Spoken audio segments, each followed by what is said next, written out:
اور ایک حدیث پاک میں اللہ کے حبیب صلی اللہ علیہ وسلم ارشاد فرماتے ہیں کہ اگر وہ قرض دار جس کو آپ نے 1 سال یا 1 مہینے کے لیے وقت معینہ تک مقرر کی مدت، لیکن وہ اس متعینہ مدت تک اس مال کو واپس نہ کر سکا اور اس نے تم سے کہا کہ جناب میرے پاس پیسے نہیں ہیں، جب ہوں گے تو دے دوں گا، میری حالت یہ ہے، میری غریبی کی یہ حالت ہے، فرمایا اس دن اگر آپ اس کو مہلت دے دو گے تو جتنے دن آپ اس کو مہلت دو گے اتنے دن آپ کو صدقہ کرنے کا ثواب اللہ پاک عطا فرمائے گا۔ سبحان اللہ سبحان اللہ۔ مثلا آپ نے 1 سال کے لیے مہلت دے دی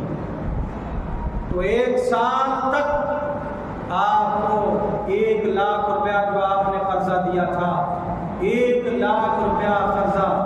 ادا کرنے کا ہر دن آپ کو صدقہ کرنے کا ثواب عطا فرمائے۔ سبحان اللہ سبحان اللہ۔ اور ایک روایت میں آتا ہے کہ اللہ کے حبیب صلی اللہ علیہ وسلم ارشاد فرماتے ہیں جو قرضدار اس نیت سے قرضہ لے کہ میں اس کو قرضہ دے دوں گا، میں اس کو قرضہ دے دوں گا، تو رب تبارک و تعالیٰ کے ملائکہ بھی اس قرضدار کے لیے دعا کرتے ہیں یا اللہ اس کی غیب سے اسباب پیدا کر۔ سبحان اللہ سبحان اللہ۔ اور جب ایک حدیث پاک میں یہ آتا ہے کہ قیامت کا جب دن ہوگا، نفسی نفسی کا عالم ہوگا، تو ایسے عالم میں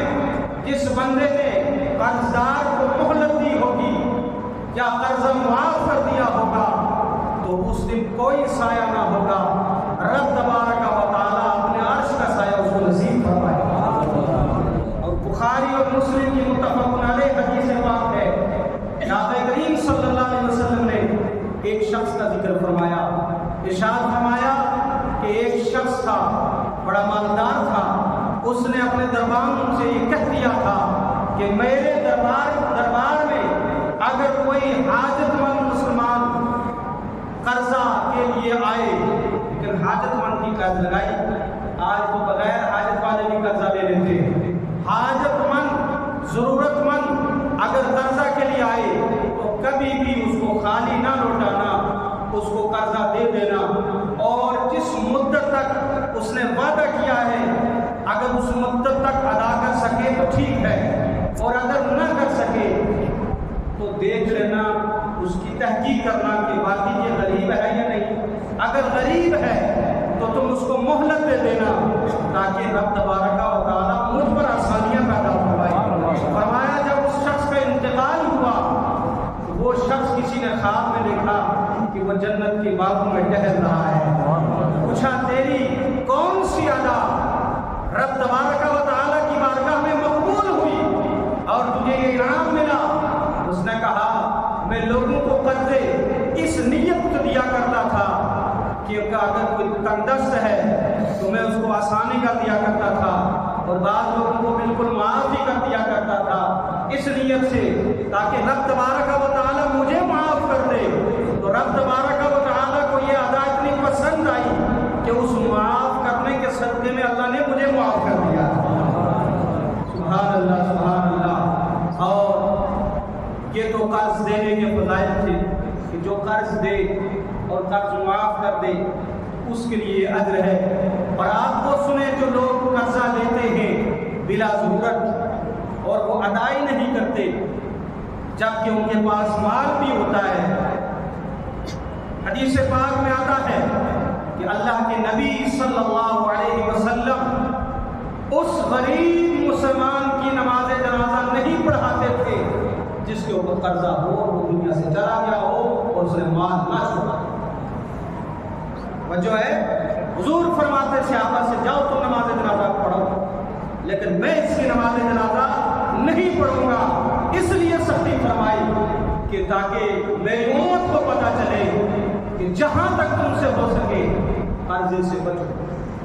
قرضے سے بچو۔ ہم نے بہت ساری جگہ دیکھا بھی ہے اور سنا بھی ہے جب میت کا انتقال ہوتا ہے ورثہ کی طرف سے اعلان ہوتا ہے جناب اگر کسی کا کوئی قرضہ ہو اللہ کے لیے وہ معاف کر دے یا وہ ہم سے لے لے. کچھ لوگوں تو وہ جنازے کے موقع پر ہی بول پڑتے. ایک آپ کے تحصیل پنجا کوٹ کا بھی ایک واقعہ ہوا ایسا, پٹھیا میں بھی ایک واقعہ ہوا تھا جس میں نفس العزیز میں موجود تھا. لوگوں نے دوران اختتام مولوی صاحب سے کہا مولوی صاحب تقریر روکی جائے, اس بندے نے ہمارا قرضہ دینا ہے, ہم اس کو دفن نہیں کریں. بتائیے کیا حالت ہوتی ہے اس وقت. ایک تو بندہ جا رہا ہے لیکن اتنی پبلک کے سامنے جس کو نہیں بھی پتا ہوتا ہے اس کو بھی پتا چل جاتا ہے کہ یہ بندہ ایسا ہے کہ جس نے کتنے لوگوں کا پیسہ کھایا. وہ ایجنٹ لوگ اور وہ لوگ اس سے عبرت حاصل کریں جو لوگوں کو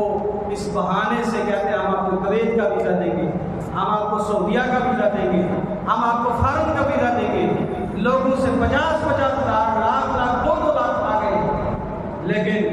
وہ قرضہ ادا نہیں کیا. کیا حالت ہوگی جب تمہارا جنازہ رکھا ہوگا اور اگر کسی نے کہہ دیا کہ آگے بڑھ کر کہ اس نے میرا اتنا لاکھ روپے دینا ہے تو پھر تمہاری کیا عزت رہے گی. ادھر دنیا میں تم لوگوں کے سامنے بھی گرفتار ہو جاؤ گے اور ادھر رب کے عذاب میں کتنے گرفتار ہو جاؤ گے. جو نبی کریم صلی اللہ علیہ وسلم کی حدیث پاک ہے,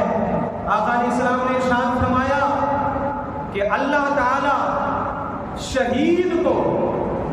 اس کے خون کے قطرہ زمین پر گرنے سے پہلے معاف کر دیتا ہے, لیکن اگر وہ شہید قرضدار ہو اللہ تعالیٰ اس کو معاف نہیں کرتا. اللہ تعالیٰ اس کو معاف, اس سے عبرت حاصل کرے وہ میرے وہ بھائی جو لوگوں کی زمینیں دبائے ہوئے تھے اور وہ چلے گئے ہیں, وہ پکڑے ہوئے ہیں اور پیچھے ان کی اولاد نے دبایا ہوا ہے. اولاد در اولاد انتقالات کرا کے لوگوں نے اپنے نام زمین کروائی ہوئی ہے. اس سے وہ لوگ عبرت حاصل کریں. حضرت صاحب یہ بہت اہم مسئلہ ہے, اس کی طرف لوگوں کو بڑی توجہ کرنے کی ضرورت ہے. اور ایک حدیث پاک میں آتا ہے اللہ کے حبیب صلی اللہ علیہ وسلم ارشاد فرماتے ہیں کہ اگر شہید 7 بار بھی شہید ہو پھر زندہ ہو, شہید ہو پھر زندہ ہو, شہید ہو پھر زندہ ہو, لیکن اس کے اوپر قرضہ ہو اللہ تعالیٰ اس کو معاف نہیں کرتا. بتائیے اللہ کے راستے میں گردن کٹا کر بھی اگر اس کو معافی نہ ملی کس بنیاد پر؟ اس بنیاد پر کہ وہ قرض دار تھا, لوگوں کو پیسہ اس نے ہڑپ کیا ہوا. آج کتنے بھائی ہیں ہمارے جو اس کو کچھ نہیں سمجھتے, کہتے ہیں یہ معمولی بات ہے, ہم دنیا سے چلے جائیں گے کچھ نہیں ہوگا. اللہ کے حبیب صلی اللہ علیہ وسلم ارشاد فرماتے ہیں اگر کسی نے 3 پیسے کسی نے مارے ہوں, کتنے بولو زور سے, 3 پیسے, 3 پیسے کی ایسی 3,000 3 روپے نہیں, صرف 3 پیسے,